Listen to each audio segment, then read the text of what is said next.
mystery, art, the 1500s German countryside. If you're playing a game with all those things, you must be playing Pentiment. Is it a masterpiece or is it a coloring book? Hi, I'm Ryan Turford from Carpool Gaming, and this is Pentiment in review. No power greater than X.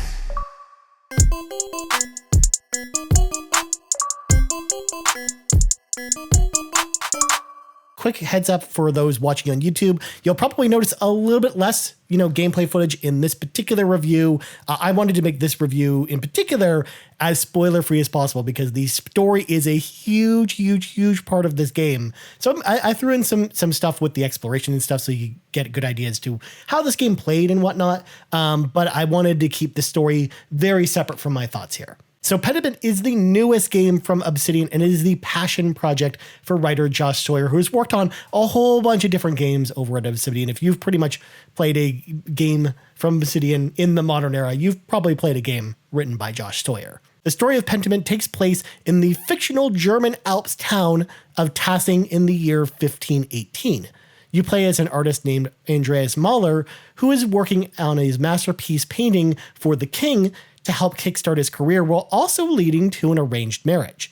However, when a murder takes place at the church Andreas is working at and a friend is blamed for the crime, it's up to Andreas to find the murderer and save his friend from being executed. So here's the thing with the story in this game. Again, as I mentioned, it's an integral part to the game itself. It gets off to a really slow start, admittedly. It's one of those games where, if I was just playing this game on Game Pass and I wasn't actually doing this review, I probably would have played the first hour of the game and then probably put it down and never gone back to it again. Because it's one of those games that it does get off to just a grind of a start. It felt like it was a bit of a slog to get into. However, I'm glad that I ended up, doing the review for this game because, that kind of forced me to stick with it. And I'm glad I did because the story, once it starts picking up, it's really, really good. It's really well written. I loved all the character dialogue throughout the game. And I love how, even just talking to just a random person in the town itself that's not related to the quest, you get a lot of their personal motivations. You learn a lot more about them. You learn about their family. You learn, how they're tending to their sheep out in the yard. Like you learn everything about the townspeople here. And I really thought like the town itself was like its own character in the game. And I loved the dynamics between, the townsfolk and the church, because of course, the separation between church and state where it's definitely not as separated as it is, in the current times where, the church had a lot of power, especially in Germany during this time frame. And you actually see that manifest throughout the story. It's a big theme with the story itself and kind of where it kind of goes to. So I loved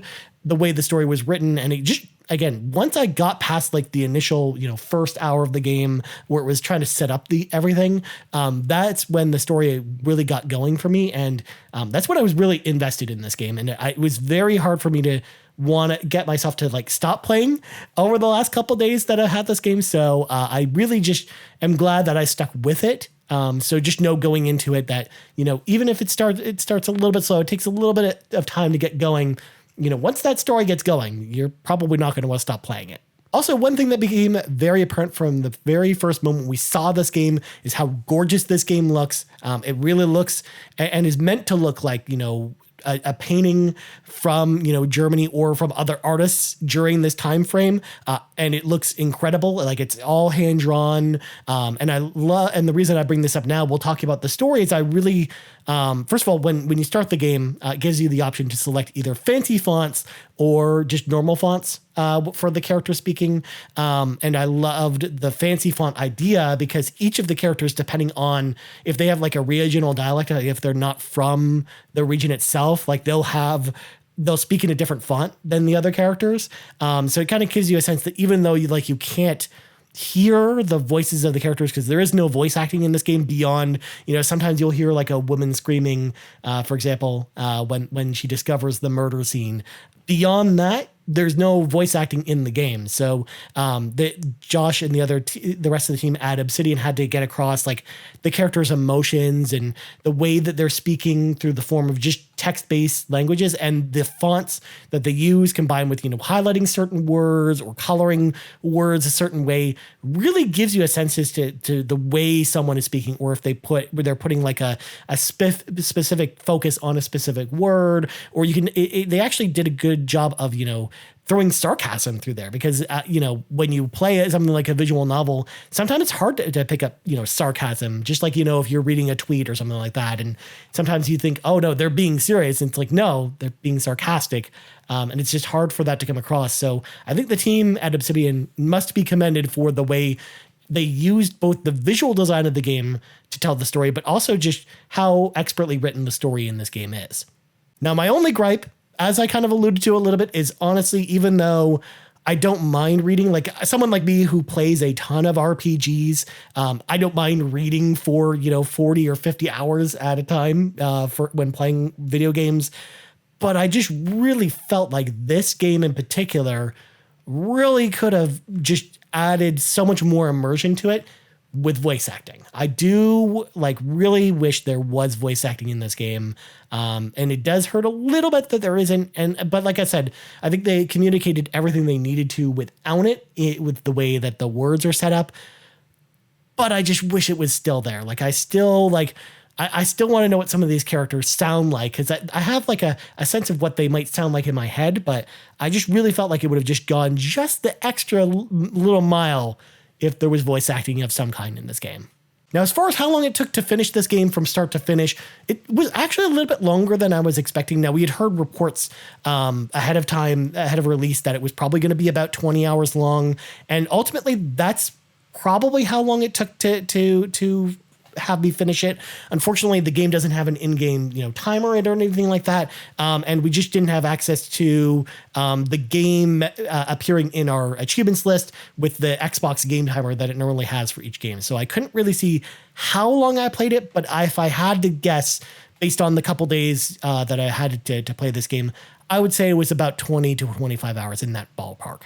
And for the most part too, with a game like this, I might have wanted it to wrap up a little sooner, and there are definitely lulls in the story or parts in the story that, just slow down a little bit and are very, calm and peaceful. But also at the same time, it feels like the story or the game itself drags a little bit during those moments. But for the most part, I think those moments are a little bit fleeting. And like I said, beyond the section at the beginning of the game that I talked about earlier, that really felt like a slog for me. Once I was in, those little dips in the story honestly didn't bug me that much. So again, normally most visual novels or games that are just fully text-based like this one, I usually like the 10 to 15 hour range. But this, again, didn't feel like it was too long or anything like that. And this game had a lot to tell in it. And as you progress through the game, it definitely feels different as you progress through certain parts of the game. So the game actually does vary up, certain things in it to make it feel fresh, to keep the experience feeling fresh as you play it. Beyond that, there's not really any combat in this game to speak of. For the most part, you're really just exploring the town and interacting with either objects or individual people.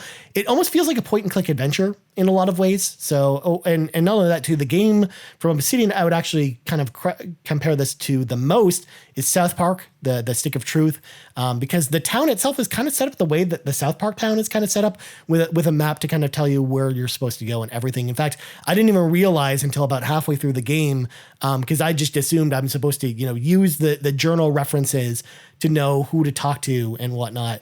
I didn't know that it was actually marking on the map, hey, by the way, your objectives are here, here, here, and here.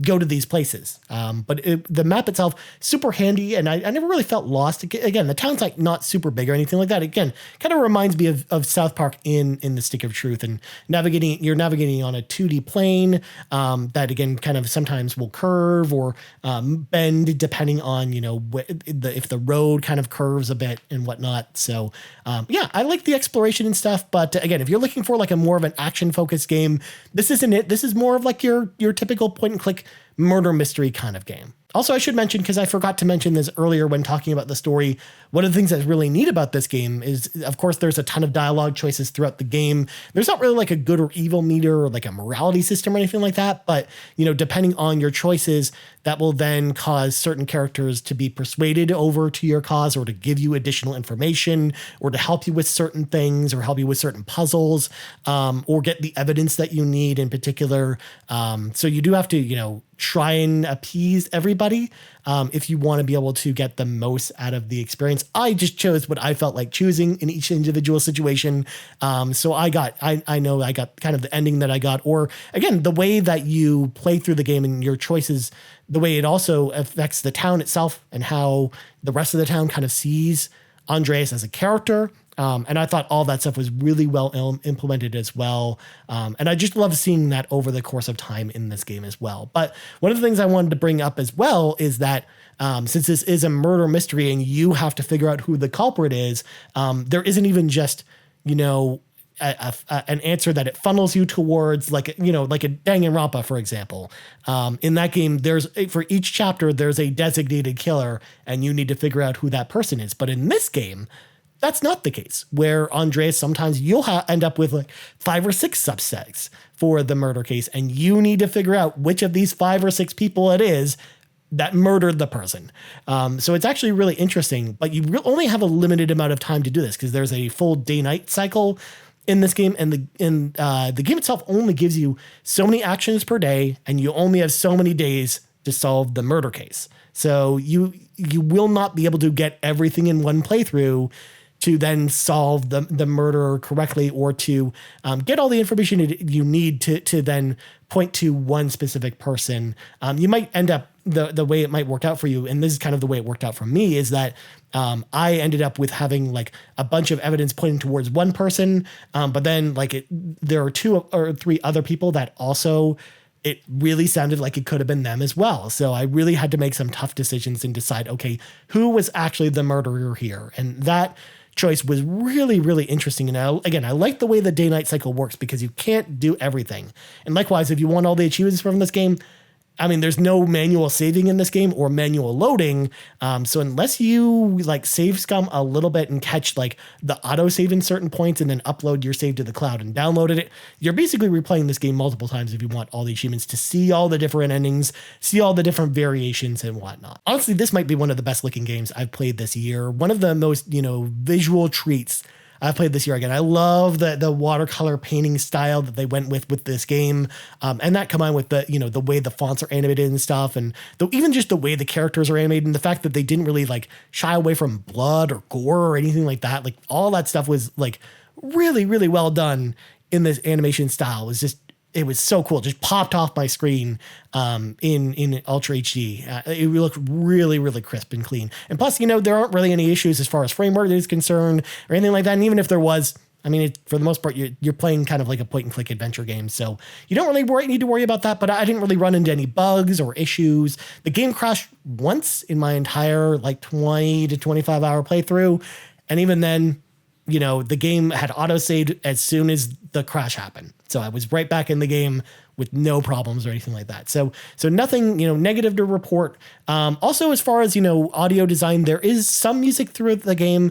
What the music I think is pretty good, but you only really get it at specific scenes. But you can definitely you definitely notice the music when it pops in, and you're like, oh, this is a really important scene. Or sometimes, there are points where there are musical numbers that happen throughout the game as well with some of the villagers. Sometimes they'll be singing in a bar or something like that. So I do think the music is really well done in this game as well. And it's not really plentiful because, again, you have a lot of, background noise. You can hear the cows or the insects in the background. You can definitely hear the wilderness as kind of the backdrop for the audio in this game, along with the scribbles whenever someone is talking, because again, it's almost like someone is physically writing out what everyone's saying in this game.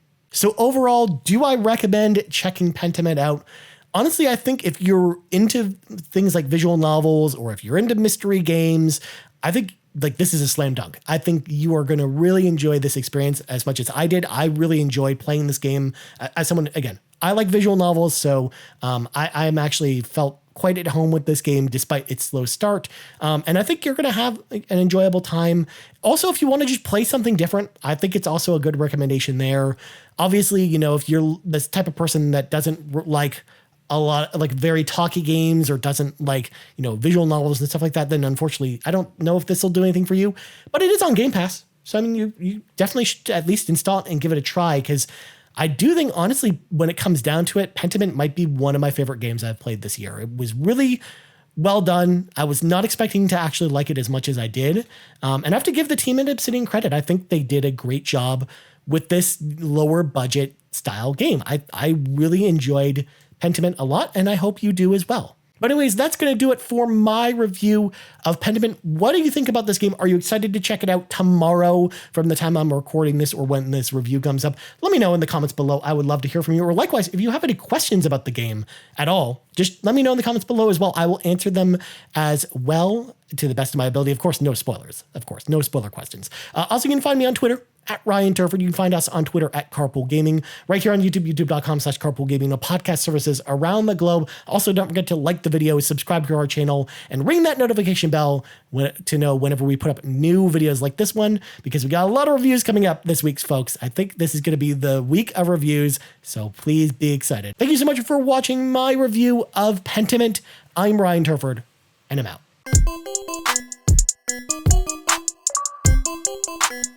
Thank you.